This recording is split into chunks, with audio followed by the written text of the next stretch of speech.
नमस्कार, स्वागत है एक नए वीडियो में। हो गया मार्केट का मोए-मोए और आ गए हम सीधा 21,500 पर। एचडीएफसी बैंक की हुई पिटाई, अब देखते हैं कल क्या होगा। सारे इंडेक्सेस लाल थे और मुझे जहाँ तक लगता है कि सारे आपके पोर्टफोलियो भी आज काफ़ी लाल रहे होंगे। अगर ग्रीन रहे हैं तो बहुत अच्छी बात है, आपने ज़बरदस्त स्टॉक पिकिंग की है। बट अगर लाल हैं कोई बात नहीं, मार्केट में अप्स एंड डाउन्स आते रहते हैं। जब सारे इंडेक्स लाल है सिवाय वोलेटिलिटी इंडेक्स के, तो हमारा पोर्टफोलियो भी लाल है तो कोई बात नहीं। तो शुरुआत करते हैं निफ्टी 50 से ही 21,500 पे आ गया है। कल ही परसों हमने 22,000 के ऊपर गए थे, माउंट 22 के हमने रीच किया था और वहाँ से सीधा पटकन ही सीधा 21,500 पे। देखिए, मार्केट ओपनिंग से पहले ही हमको पता था कि एचडीएफसी बैंक के रिजल्ट्स के बाद एडीआर बहुत खराब था। हमने ट्विटर पे भी उसको बताया था कि साढ़े 6% के से ज़्यादा डाउन है और हमने एक जो बेसिकली हल्का-सा आइडिया भी लिया था कि अगर एचडीएफसी बैंक इतना ही नीचे आता है, तो 1000 पॉइंट ईज़िली और बैंक निफ्टी में और 250 पॉइंट निफ्टी में क्लियरली आ सकते हैं। तो एचडीएफसी बैंक से देखिए फ़र्क क्या पड़ता है ना, एक तो मर्ज एंटिटी हो गई है, बड़ी एंटिटी हो गई है। लेकिन एचडीएफसी बैंक जो है निफ्टी में भी एक बड़ी एंटिटी है और बैंक निफ्टी में तो बहुत ही बड़ी एंटिटी है। अगर रिलायंस देखिए बहुत बड़ा वेटेज रखता है निफ्टी में, लेकिन वो बैंक निफ्टी में नहीं। अगर रिलायंस गिरेगा तो निफ्टी मेजरली इम्पैक्ट होगा। निफ्टी बैंक नहीं, लेकिन एचडीएफसी बैंक की तरह ऐसा नहीं है, वो दोनों में मेजर क्वांटिटी रखता है। तो प्लीज़ आप ट्विटर पे या यूट्यूब की कम्युनिटी पर भी आप देखते रहिए। तो सीधा 21,500 पर आ गया है। देखिए 21,500 पे पहले भी सपोर्ट था। तो एक सपोर्ट तो यहाँ पर है ही जहाँ उसने फेस किया है। लेकिन अब नेक्स्ट सपोर्ट आपको सीधा यहाँ 21,000 पे दिख रहा है। लाइन तो बहुत ही खराब हो गई, वो फिर से ड्रॉ करते हैं। फिर से खराब हुई, कोई बात नहीं। 21,000 पे नेक्स्ट सपोर्ट है। तो ज़रूरी है कि आएगा, बिल्कुल आ सकता है, नहीं आना होगा, नहीं आएगा। लेकिन हमने पहले भी ट्वीट किया था कि हमको मेंटली प्रिपेयर करना है। 21,500 पे अगर आपको मेरा ट्वीट दिख रहा होगा, हमने पहले भी कई वीडियोज़ में कहा था कि मेंटली प्रिपेयर करना है 21,500 पे। यहाँ पर आएगा, अच्छी बात है। 21,000 पे आएगा और अच्छी बात है। इस मौके पर आपको अच्छे-अच्छे स्टॉक मिलेंगे, नहीं तो निफ्टी 20 मिलेगा। आपने मेरा निफ्टी 20 वाला वीडियो देखा ही होगा। उसमें एक नया लमसम डालने का आपको मौका मिल जाएगा। हो सकता है बहुत लोगों को लगा कि ट्रेन छूट गई, तो एक वापस एक मौका मिलेगा, हम उसमें इन्वेस्ट करेंगे। तो मैंने इन्वेस्ट किया निफ्टी 20 में आज? बिल्कुल नहीं। क्या मैंने अपने म्यूचुअल फंड्स में लमसम डाला? बिल्कुल नहीं। क्यों? आईटी इंडेक्स की वजह से। विप्रो का एडीआर भले ही -8 था, 8% था, उतना आईटी स्टॉक्स ने मूव नहीं किया।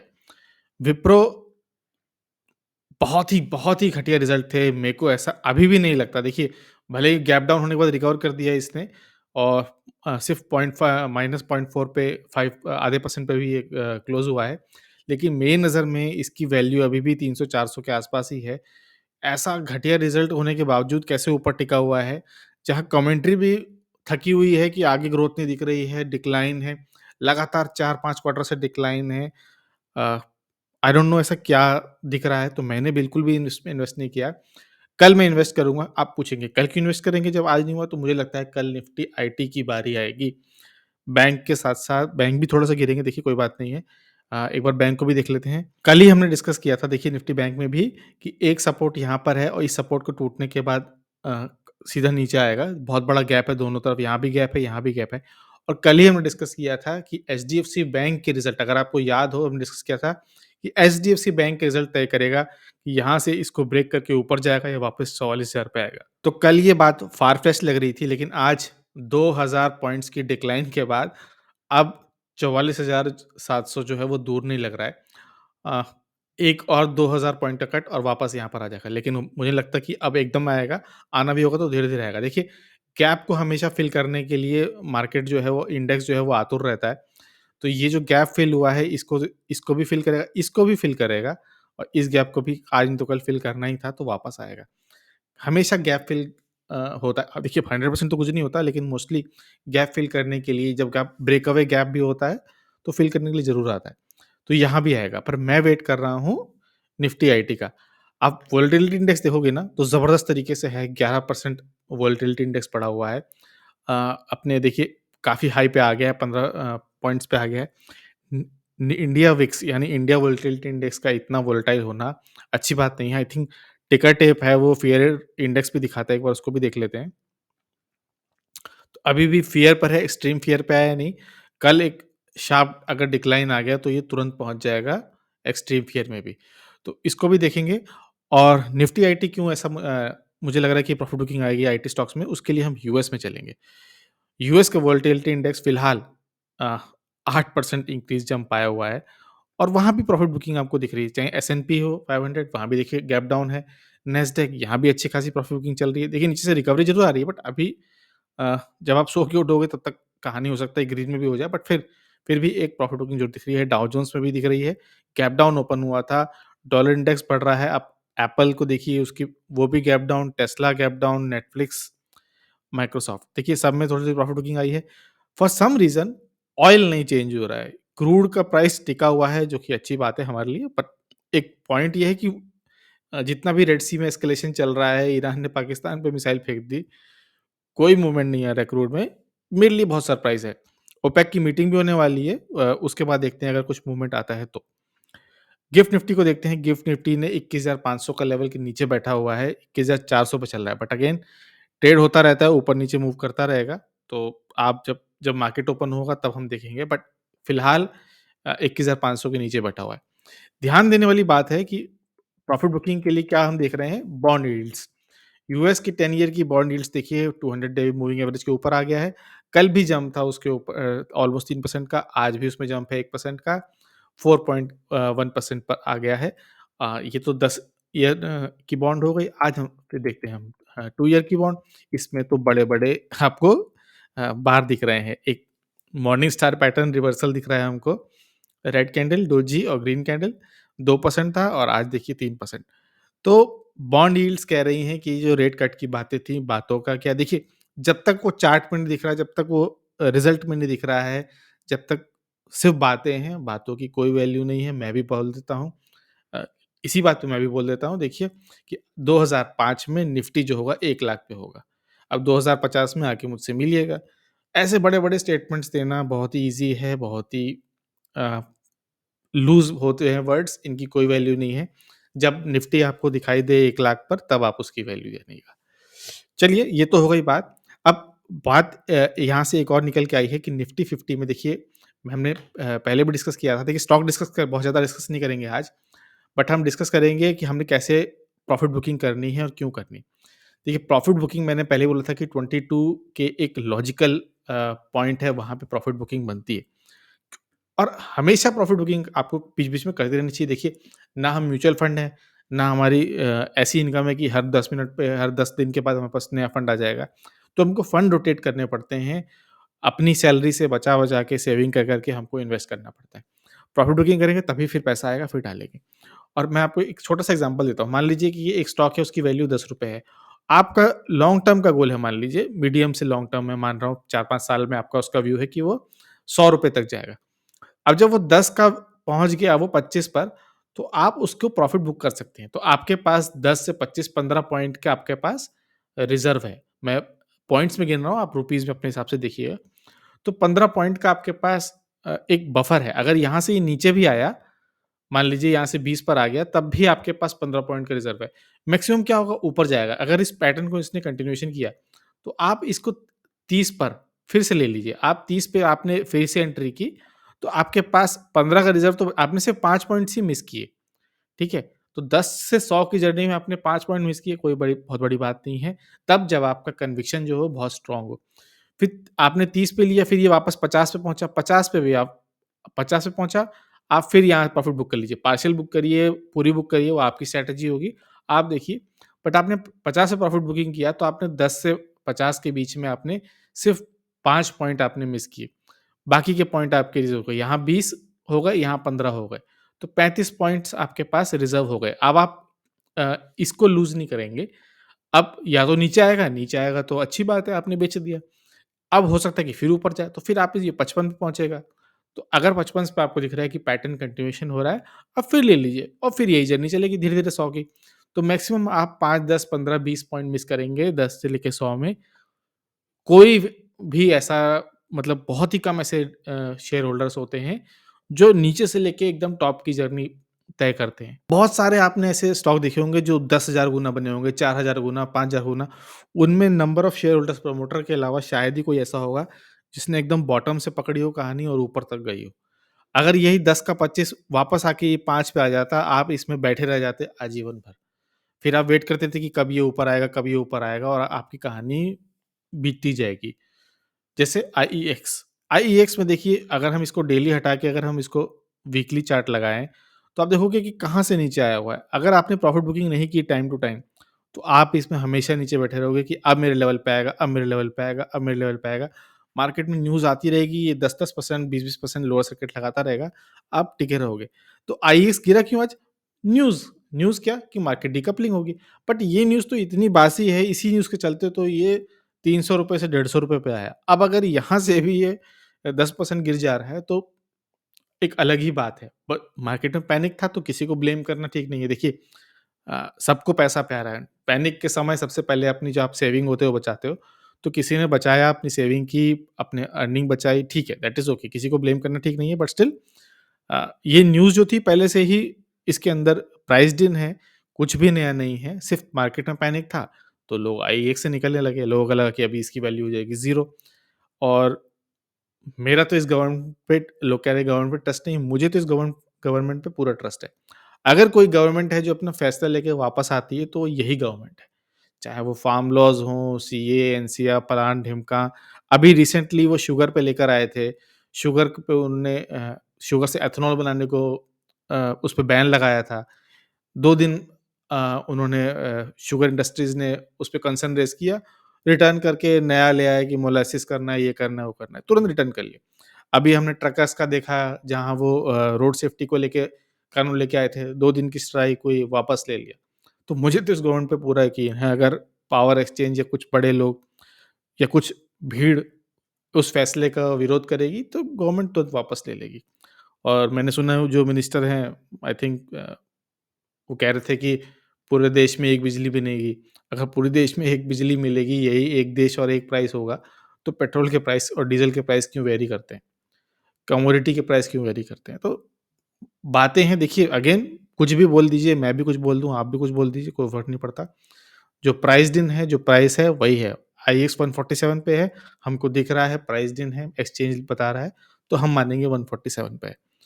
तो निफ्टी 50 वापस आ जाते हैं, इस तरह की हमने प्रॉफिट बुकिंग देखी, काफ़ी लंबी कहानी हो गई बट ज़रूरी थी। ऐसे दिनों पे ही काम आता है।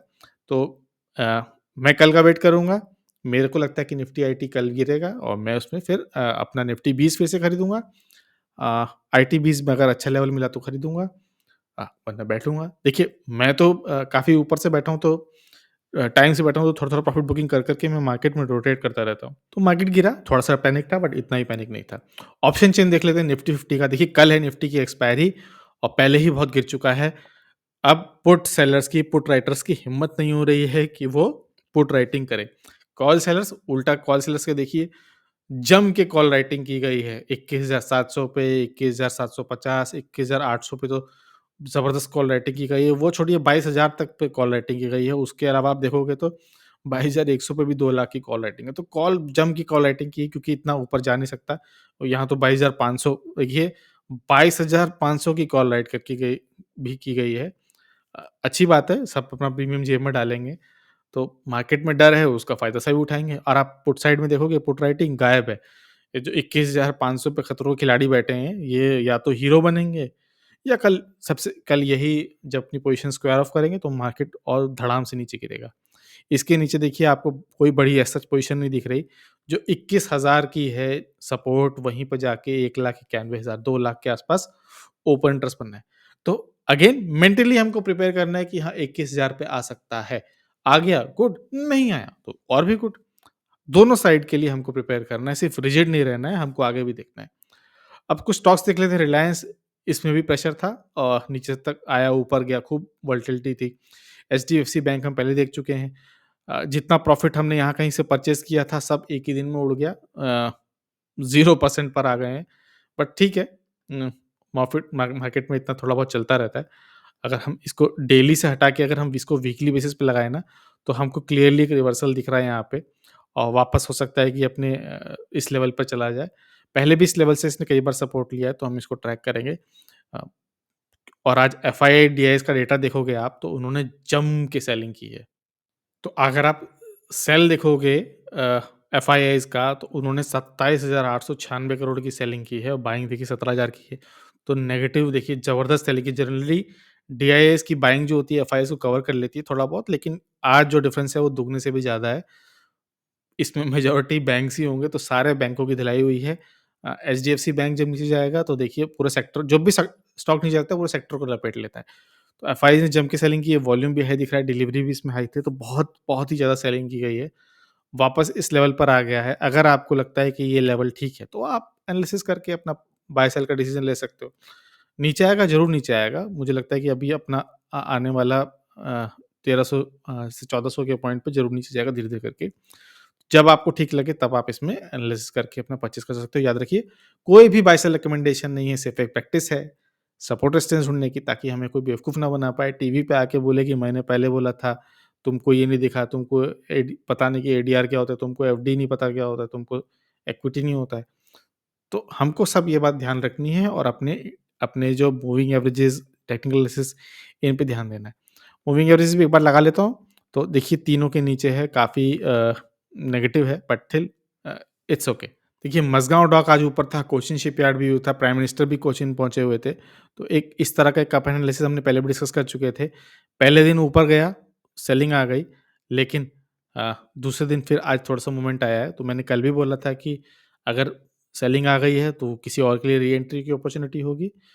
ऊपर जाएगा, डिफेंस में गवर्नमेंट का पूरा ज़ोर है, तो चाहे कोचिन शिपयार्ड हो, मज़गाँव डॉक हो, आप धीरे-धीरे करके, एक साथ ये नहीं कि घर ज़मीन बेच के खरीद लिया, बहुत तकलीफ होगी। नेस्ले इंडिया एक आज इस स्टॉक में रेजिस्टेंस था, डिफेंसिव स्टॉक था, वॉल्यूम भी थोड़ी बहुत थी और जो अ, प्रेशर था सेलिंग का वो चला गया है। अब इसमें जो अगली मुझे लग रहा है कि जब अगर मुझे ठीक से ट्रैक नहीं है मेरे पास, तो अगर इसका स्टॉक स्प्लिट होके जो नए स्टॉक्स थे 9, अगर वो आ गए, तो ये वापस 2400-2440 के आसपास जाने के पूरे चांसेस हैं। अगर वो नहीं आए, तो कल ये ऊपर जाएगा, तो आप इसको ध्यान रखना। देखिए, जो स्टॉक स्प्लिट किए थे, वो प्रॉफ़िट ज़रूर में अपना करेंगे, बट एक ही स्टॉक है आपके पास, 9 आपके डीमैट में आए नहीं है, तो क्या करोगे? अगर 9 आ गए होंगे, तो कल ही नीचे जाएगा और अगर 9 नहीं आए, तो इसमें ऊपर जाने के पूरे-पूरे चांसेस हैं। विप्रो हम पहले डिस्कस कर चुके हैं, बहुत ही घटिया रिज़ल्ट्स थे। मैं उम्मीद करूँगा कि नीचे ज़रूर जाएँगे। एचडीएफसी लाइफ हमने खतरों का खिलाड़ी ट्रेड लिया था, कल रिस्की ट्रेड, काफ़ी रिस्की था। अ, नहीं हुआ, फेल हो गया ये, वापस अपने नीचे पर आ गया। अगला सपोर्ट जो है वो 576 के आसपास है, हमने कल भी डिस्कस किया था। तो अगेन कुछ स्टॉक्स आप रिस्क बेस पे आप देखते हो, तो नीचे आएगा, ठीक है, वहाँ पे देखेंगे। अ, वॉल्यूम भी अच्छी खासी थी, एचडीएफसी का ही एक पार्टनर था, तो जब एचडीएफसी बैंक में है तो एएमसी और लाइफ कैसे बचेंगे? इनकी भी धुलाई होनी ही थी।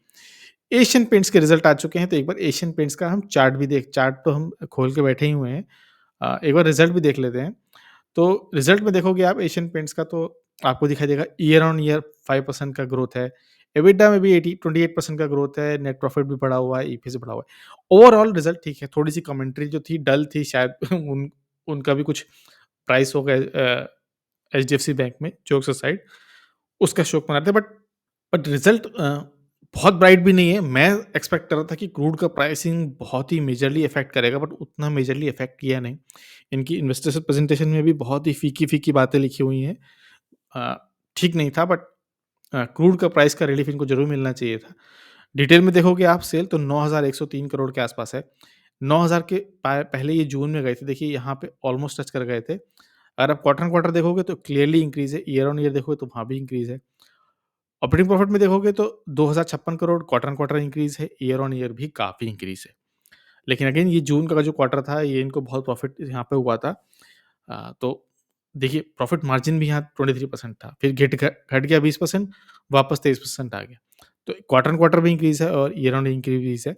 जब पिछली बार 23% का जून 2003 में था, तो अब वहाँ देखोगे, आप स्टॉक में आ जाते हैं, जो हम जून देख लेते हैं। देखिए जून के जो क्वार्टर में रिज़ल्ट आया था, तो उसके बाद देखिए मई-जून से लेके फिर जो इसने अपना टॉप बनाया था, 23% का ऑपरेटिंग प्रॉफिट मार्केट ने अच्छा माना था और अपने हाई बनाए थे इसने 3600 के आसपास।